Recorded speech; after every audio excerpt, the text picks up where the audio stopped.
Linc Voices is a conversation hour where we are allowing our global communities' voices to be elevated. So we would love for you to welcome Joyce Greene and Dorothy Nguyen-Graff to the conversation today. We're going to be talking about a secret war that not many people know about. Today's society, we look at a lot of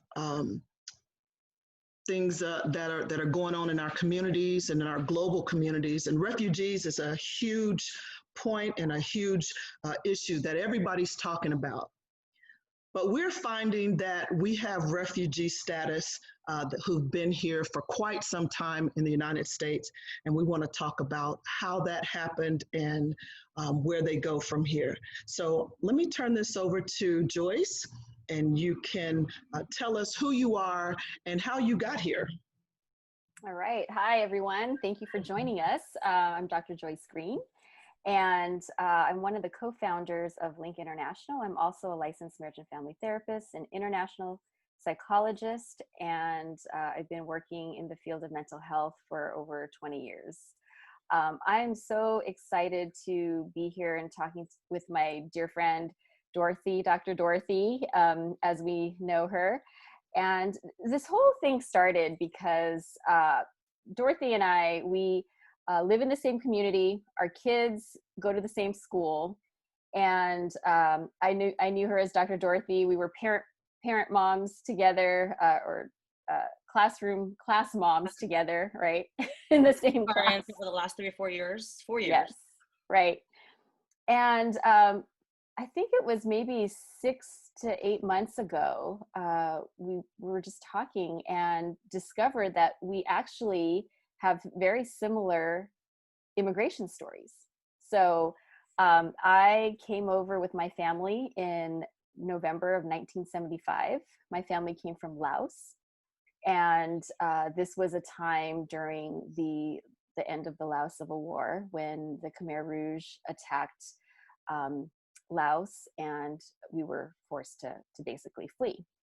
And at the time, all growing up, I didn't realize that we came over under refugee status, but it wasn't until a couple of years ago that my parents revealed that we, in fact, were here for 1 year under refugee status. And so as I shared that with Dorothy, it was really interesting because, and I'll let Dorothy share about her bio in a little bit, but this idea of being here as Asian Americans, right, and not really hearing a lot about our history and what happened back then in the 1970s, right, and as I'm uncovering a lot more about the history in North Vietnam and, during the Vietnam War and the U.S. involvement in it and all that, it's beginning to help me understand a bit more about my identity. And so that has been so interesting for me as I work with immigrants in my practice and as I also work with refugees. That has shifted my understanding, and it's become more real to me. Right. So, but I want to introduce my dear friend, Dr. Dorothy. Could you tell us a little bit about yourself? And yeah. Sure. My name is Dorothy Nguyen-Graff, and right now I'm a chemistry lecturer at California State University, Northridge, and I teach mostly freshman intro and general chemistry for the last 15 years there. And so, they call me doctor or professor there, but that's how I met Joyce. I think science education is super important for me. That's why I go into the classrooms to do science education. So that's my other hat that I wear. But, talking with Joyce right there, I was talking about, the immigrant status. I've always known that I was an immigrant growing up. So that was always who I am. I wore that kind of, I was like, I'm a Vietnamese immigrant growing up. And my story is slightly, I've talked to my mom, my family about it, but I consider myself a boat embryo. So I was conceived in Vietnam, and, we are boat people. And we went through the whole thing, like Camp Pendleton, the sponsorship. And so I finally was able to talk to my own mom about almost 10 years ago about her experiences, because for a lot of Vietnamese Americans, it was such a hard time in their life that they just kind of shut down and they don't talk about it, and especially for the older generations. And so about 10 years ago, when my mom finally sat down and she was able to talk about it, especially with our sponsors, I understood so much more about, like, what they kind of went through. I mean, understanding and actually kind of going through are two different things. I mean, like, I was born here. I was born and raised in Southern California, and California all my life. So, I did not go through this, but hearing it really kind of made it a little bit more real and more palpable for me when I hear about the Vietnam War. But like I said, I consider myself a boat embryo because I was born in November, but my family left on April 30th, 1975. And that is the day that Saigon fell. So that is the day of mourning for Vietnamese immigrants who came to the United States on April 30th, 1975. But in Vietnam, it is Independence Day. And it was interesting, kind of like when it was a click, because I went back to Vietnam a few times, and, talking about April 30th, that's Independence Day. Whereas growing up here my whole life, I'm Catholic. So when we go on near April 30th, there's always a memorial. And I never understood that growing up. I was like bored out of my mind sitting here and people are crying and praying on those days. I was like, what the hell? But now I understand what happened during that day, because that we consider that's the day of, like, Matnook is, we lost our country that day. And so my mom was telling me that, on that particular day, I live on the southern tip of Vietnam, which is an island called Phu Quoc. So we didn't live in Saigon, but we were living, so Saigon is all the way kind of like, where is it? It's like kind of more in the middle of the country. My family's on a small island on the southern tip. We're fishermen. And so somehow, even on April 30th, they understood that they had to leave. My mom said there were thousands of boats out at sea at that point. And so some families stayed, and then many, many left on boats. And so I'm the youngest of 6. And then I have a brother in the military. I'm a mentally disabled brother also. And so basically my mom was saying everybody just took whatever they have and got on boats and tried to get out to the ocean, to the sea. And there was one of those American battleships. And what also hit, I mean, I'm going back, but it also hit me home. Have you guys been to the, in San Diego, there's that Midway, the USS Midway?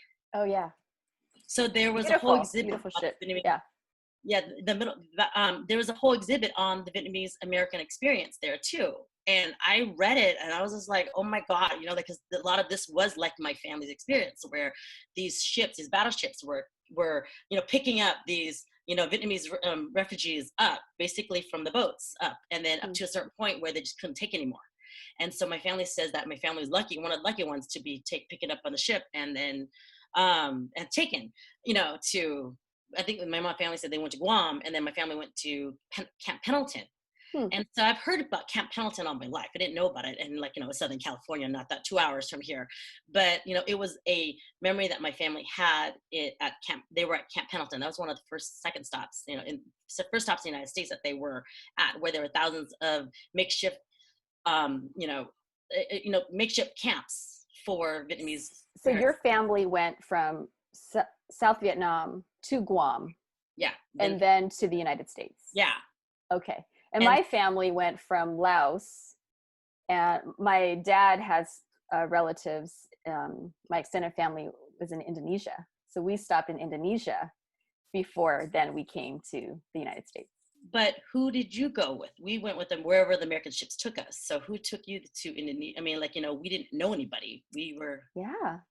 I think we came over through some sort of sponsorship. And I remember being connected with the church. And so we had some families that helped us get settled. That kind of same with me also. Yeah. I always, like I said, so my mom was pregnant with me during this time, which plays a huge role of it. My mom was in her mid to late 40s, so she didn't think that she would ever have me. So in Guam, she started, she started getting all the hunger, whatever. And so they're like, how did, my mom was amazed that she was pregnant. So I kind of worked back. So since I was born in November, I figured that I was conceived in February, March-ish. So I was conceived in Vietnam on April 30th. We left. So that whole passage, my mom was pregnant with me and was carrying 4 children with her. And I was like, wow. And she was my age at this point. I'm in my 40s right now. So when I think about my mom being my age right now, going to the United States, taking nothing at all you have is whatever's on you and your children. That's all you have. Wow. Jumping from boat to boat to boat. That's what I'm just amazed by how amazing my mom was to be able to come from a land, a whole different place, to get on a boat with not knowing any language, culture, and then landing on Camp Pendleton, and just kind of like at the grace of everybody around you, just kind of following along on basically survival at this point. And so I was just sitting here, I was like, what the, I'm just like, mom, oh my God. I was just like, and she wasn't the only one with that experience. This is our family's experience and everything too. So where I come in is that, so we were at Camp Pendleton till about, I think I read this about, I think October-ish is when Camp Pendleton closed. Okay. Is that about right? And so since we're a big family, so we were sponsored in Truckee, and my mom was like very pregnant. And so from there, a whole Vietnamese community decided, like, let's go to Texas, because for some reason, there's more jobs in Texas. So there's a whole Vietnamese community, got a Greyhound bus from Truckee area down to Southern California, all the way to Texas. What did I do? My mom was in labor with me for 8 hours, all night. My mom was in labor with me all night until about in the morning of November 14th. She couldn't hold it anymore, and she screamed and yelled, and decided that I needed to come out, and that she couldn't hold it anymore. And the Greyhound bus driver pulled over and was happens to be a hospital there. And about 15 minutes later, I was born. Wow. She was in labor on the Greyhound bus. On Greyhound, yeah, for 8 hours. Oh for 8 hours. I was like, wait, mom. I was looking at her, I was like, Mom. I was like, I have so much respect. I've always had respect for my mom. I don't mess with mom. But yes, so I was quite amazed by my mom. So my mom was taken off the bus, and one sister stayed with my mom. I was born 10 minutes later on. I had a brother who went crazy because he has a mental disability. A brother stayed with him. My dad, who was in his 60s, stayed on the bus with my brother and sister. They went to Texas. So actually, this is the second time my family separated, because we were separated on the boat there too. So it was like, holy balls, how did this happen, Mom? And so this is how I got my name also. So we're the first Vietnamese immigrants there.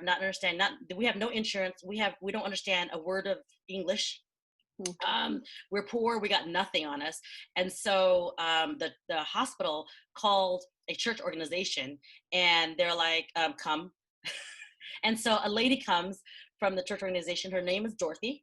And so she comes in. My brother's like, what's your name? Like, she's Dorothy. I was like, well, I'm going to name her after you. And she was like, okay.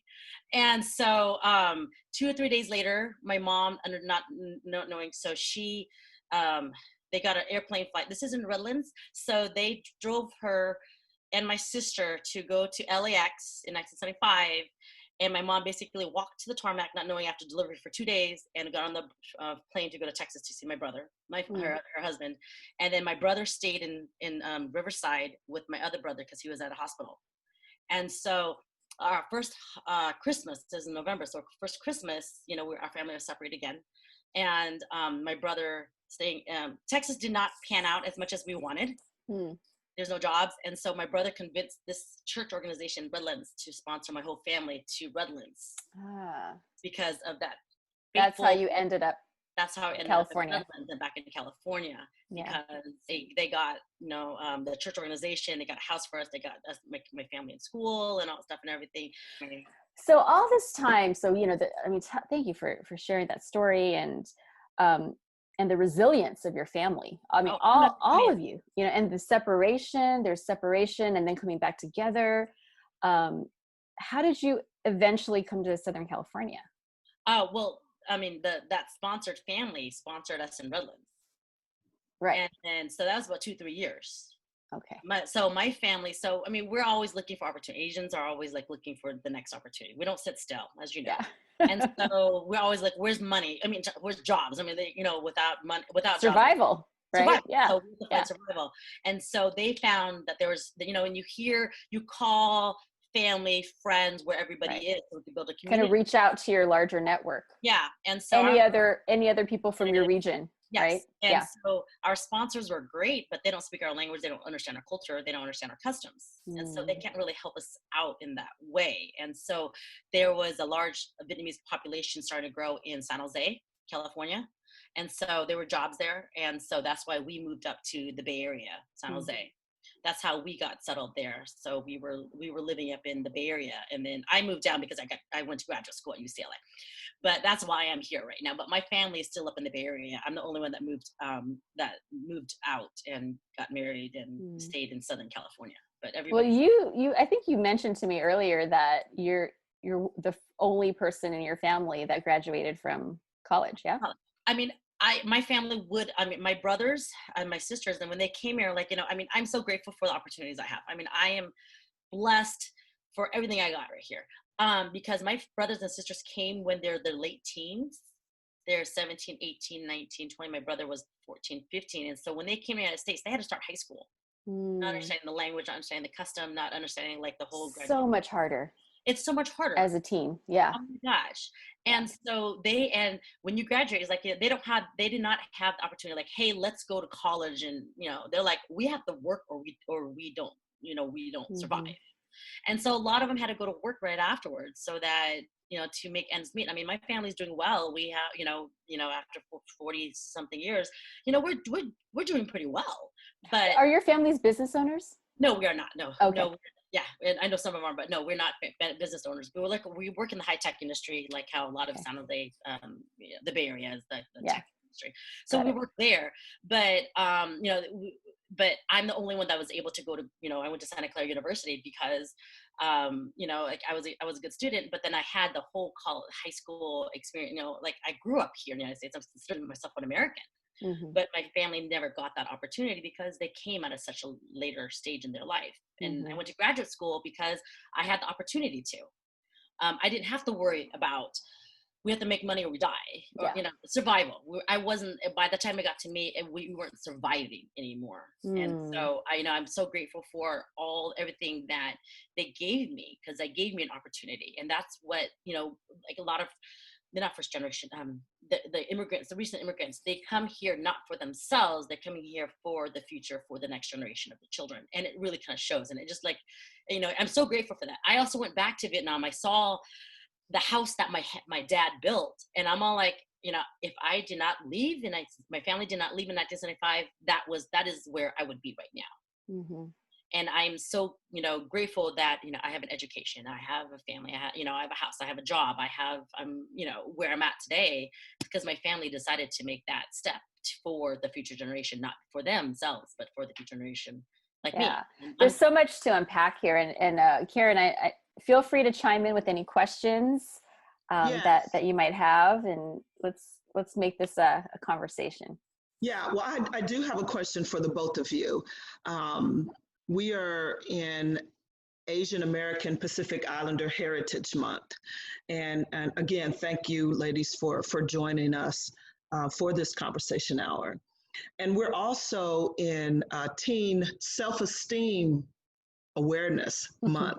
So you said some things about your older siblings who didn't get the same opportunities that you received. And I know, Joyce, you were you were younger, but you grew up here in the US. So understanding that you were in a place where the people didn't have the same language, they didn't have the same culture, they didn't look like you. How was that experience growing up for you, Dorothy, as a known immigrant, and for you, Joyce, who you had no idea? Well, I mean, I knew that I was an immigrant. I didn't know I was a refugee, right? Okay. I mean, it was very clear to me that I was an immigrant because I looked different. I had an accent. I struggled with the language. And actually, when I was in kindergarten, when we first started school, I remember distinctly my teachers told my parents to, as much as they could, speak to me in English, because I also had a lisp.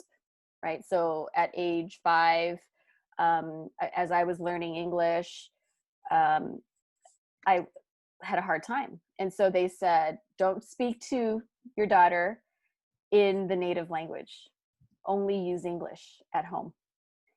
And that'll help her with her language skills. And so, I mean, we know now from research that, you know, dual language learners, children have the capacity to learn up to 5 to 7 languages. And so, you know, that's one aspect that I kind of wish that in terms of language, I'm not as fluent in Chinese as I could have been, you know, or even in Lao. So that experience of not understanding the culture, I was faced with that. Teachers, you know, the systems that we were a part of. And I was often the translator for my parents, navigating different systems in the United States. And so definitely felt that. Dorothy? I felt the racism growing up and everything too. I mean, like, obviously, I know that I was an immigrant, but at that age, I didn't understand it. I just knew I was different. I didn't have the words or the language to explain why we were different. And also it was kind of shameful for me growing up though too, because my mom didn't speak English. I don't know about like when the school teachers told you to speak, your parents to speak to you in English. I mean, were your parents able to speak to you in English? Because my mom wasn't. They themselves were learning. I mean, both my parents went to community college to learn English. I mean, my dad, he had some English language back in his country, back in Indonesia, because he was more educated, right? So he took some English classes and had a little bit more literacy. But yeah, they themselves struggled with the language. Yeah. And so it was just bizarre that teachers would say that. Yeah, I mean, how are they could not have helped me. They helped me at home. And so, you know, and my mom, like, you know, they supported us as much as they can, you know, and I see that a lot today with the kids, you know, and you know, because where we're living right now, it's still going on where, you know, it's like the kids are the ones, the first generation either coming over, the parents don't understand the language or understand the culture. And and then you just feel sorry for, now we could say, like, you know, there's more support network for the kids at this point. Mm-hmm. But then there wasn't. I mean, you know, you just kind of struggled along. You just kind of did what everybody else did. So, but then I went to kindergarten here right away. I mean, I was born here. So, you know, I didn't have that issue as much. I mean, I don't think I ever had an accent or anything like that. It's just that, you know, but I look different, you know, and you know, you can't fight that. Now I'm fine with that. But back then, I mean, there wasn't enough of us around to kind of, you know, and you just kind of felt conscientious the whole time about. Well, and interestingly is this misunderstanding of culture, because everybody assumed that I was Japanese. So I would get comments like, you know, they would call me derogatory Japanese names, right? And telling me to go back to Japan. And how do I explain to them that I'm Chinese, but I was born in Laos, but I have relatives in Indonesia, and, you know, so in terms of the diversity of my own culture, right, that was hard to help others understand, because it wasn't just Mandarin Chinese that my family could speak. It was Cantonese, it was Indonesian, it was Thai, it was Lao, you know. And so, so the complexity of my multiculturalism was also felt, and I think, you know, this idea of the difference between being an immigrant and being a refugee, right? And I think there's some stigma about being a refugee because you're escaping something, right? There's this sense of trauma, right? Dorothy, how have you been able to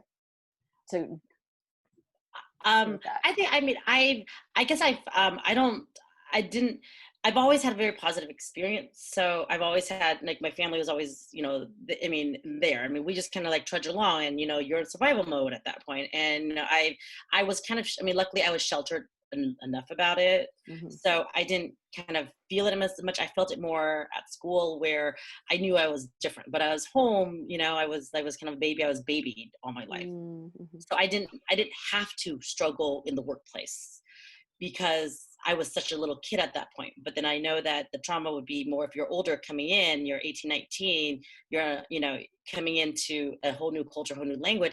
That's a completely different story. And so I don't want to speak towards that, because I'm a recipient of all the good things that kind of came out of it. And I'm so grateful for that. And, and I don't take advantage. Not advantage of that.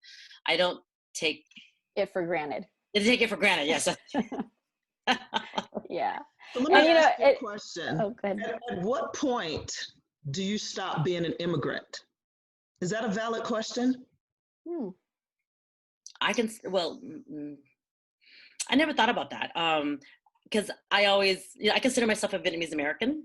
But I mean, like, I think it's part of my identity, who I am now. I'm much more comfortable who I am. Like, I know what I've done with my life, with all the opportunities with my life, all the things I've done with my life. So I'm very comfortable and like, you know what, this is who I am. And so I don't think about that at all, because I feel like I belong here. This is my home. This is where I'm American first. This is what I identify myself with, as being an American with the Vietnamese background. I love it. Joyce? Yeah, I mean, I'm a U.S. citizen. I've lived here since I was 2. I mean, over 40 years. I feel like I'm here. I'm an American.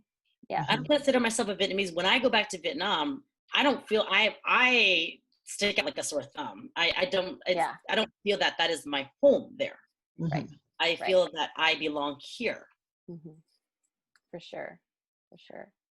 One question I have towards you, Joyce, in terms of, you hear, the Vietnam War, and so when you're talking to me, I'm like, I'm a product of the Vietnam War because I'm Vietnamese, but you don't identify yourself with being Vietnamese or anything like that at all. How do you fit into that whole narrative? Because I know what my narrative is, because I left on April 30th, 1975.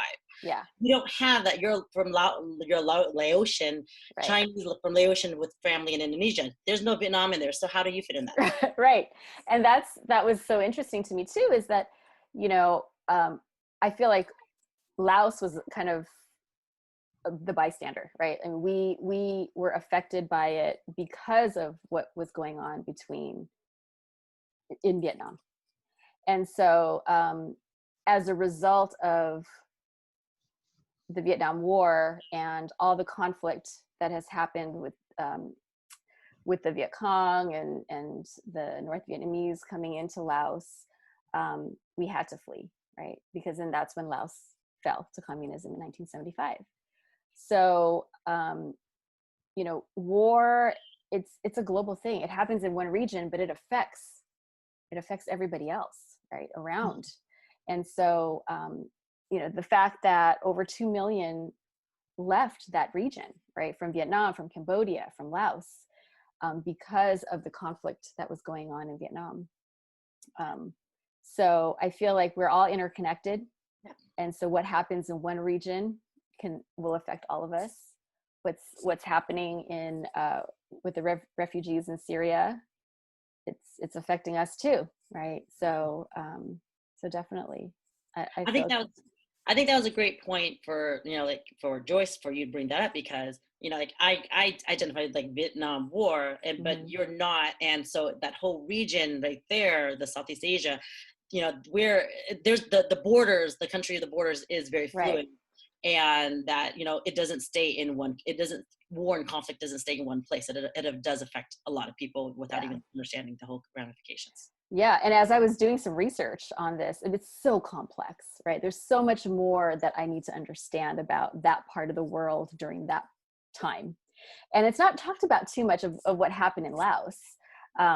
We only know about certain things that we read about in history books, but I think this is an important part, what happened, the effects of the Vietnam War on Laos, and the chain of events that happened that resulted in the fall of Laos to communism.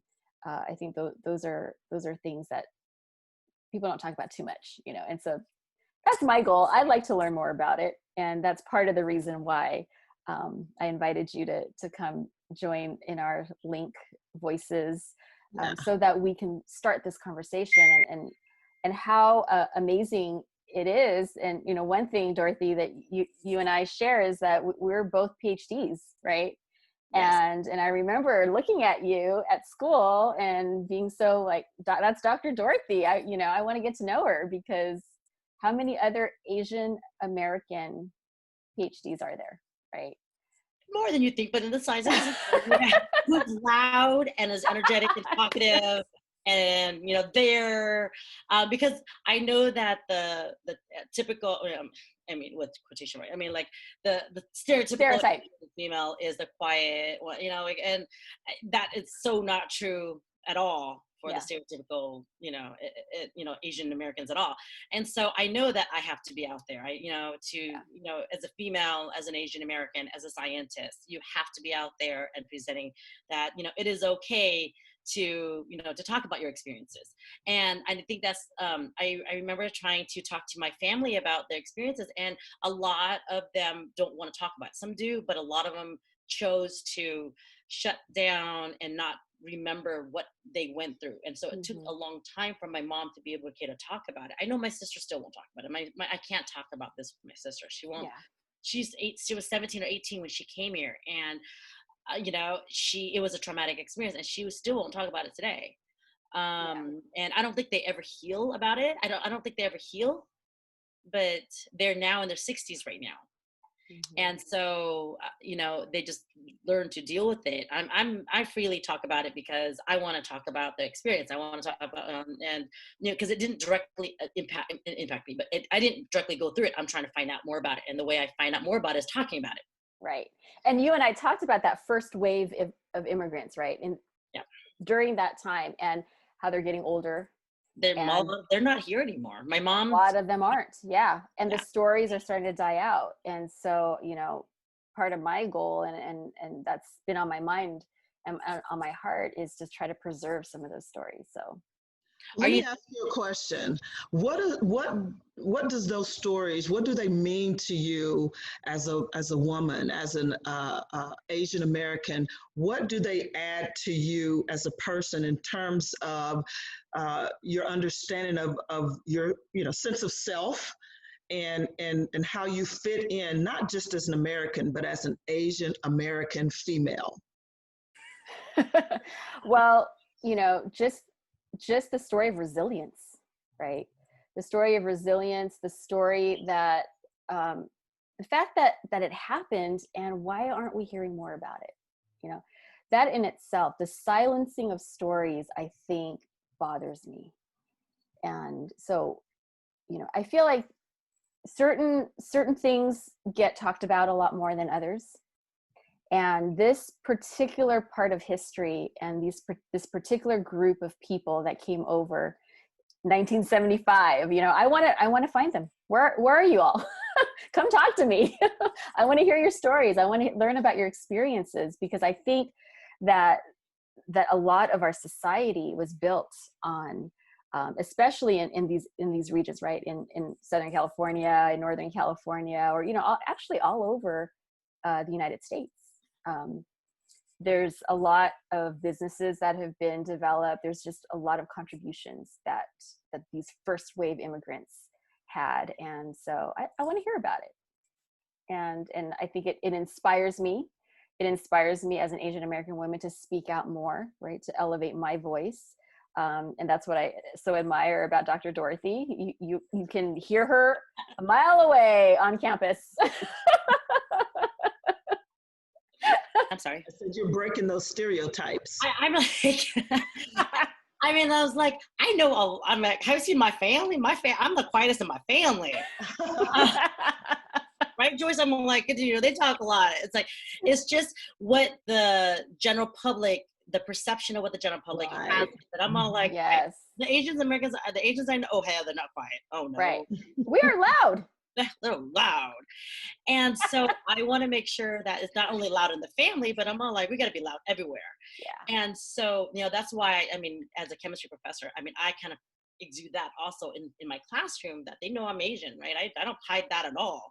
But I go, as a female, you better be louder. I go, like, I want to hear your voice. I want to, like, whether it's, I'm Asian, but then whether you're, whatever part of the world you are, I want to hear you, that you matter.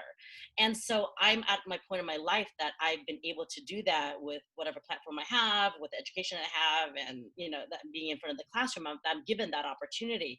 So I teach 18, 19-year-olds, and Joyce, you deal with a different clientele than me, but I want them at 18, 19 years old, whether to see, yes, I'm allowed, I'm an immigrant, I don't look like the general, like the white population or anything like that, but we want to hear our voices heard, because it does matter. Yeah. And what does it mean to your families? What does it mean to your communities, the Asian community, that we have 2 PhD doctors who are operating like on a fantastic level? What does that give to them?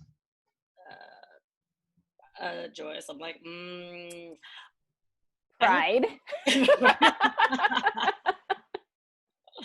I know. I know that the sacrifice was worth it, right? We're here. Like I said, like, they came here not for their future, but for their children's future, for the next generation. And to me, I felt like I've done like as much as I'm always doing stuff, but I'm doing the best to my ability right now to do as good. Like, I'm a PhD, like, I'm not that type of doctor though, right, Joyce? But I'm really proud of what I've done, and being in front of the kids right now. And then I know my family's pretty proud of me too, because I graduated from Santa Clara, which is a good Catholic school with good Catholic people and everything too, and and I think they're very proud of that I'm there. I'm a professor now too, so that it does, it's huge for them to see that we've done something with our lives, that I'm not just sitting around, I'm doing things, and I'm happy with and proud of myself for what I've done. And I think that hopefully I believe that they are too. Yeah. Great. And does your parents still speak Laotian and Chinese? Yeah, my mom does, and they're very connected to the Lao Chinese society, or the community in Southern California. So I'm really happy about that. So my mom lives in San Jose, which is a large Vietnamese population. So, we're surrounded by Vietnamese. So we didn't have, another thing is, like, we didn't have to give up our culture. We didn't have to give up our heritage to be in the United States. And so we can assimilate, we have assimilated, and we've greatly contributed to society without losing our identity. Mm-hmm. Right. That's so important, I think. Staying connected. You both have children? Yes. I have 3 boys and Joyce has 2. We're both at the same age. What are you teaching your children about your culture? Because your children are biracial. Yes. Right? So what are you teaching your children about your culture, and what you think is important for them to know about who you are and who they are as Asian Americans? I make my kids go to Vietnamese school every week. And like scouting. So we do scouting we do the Boy Scouts of America, and we also do scouting in the Vietnamese scouting also. And we go to Vietnamese language. And I remember going through that when I was young, and I'm like, I hated it. But I'm so grateful that I did it, because I still have some language, and I'm still able to speak to my mom. And so we do that, but we do go back to San Jose. We do the celebrations of the Tet Festival, which is the Lunar New Year. And so, we do a lot of the traditions that we do, but not as much as I would like to, just because I'm not around my family right now. Mm.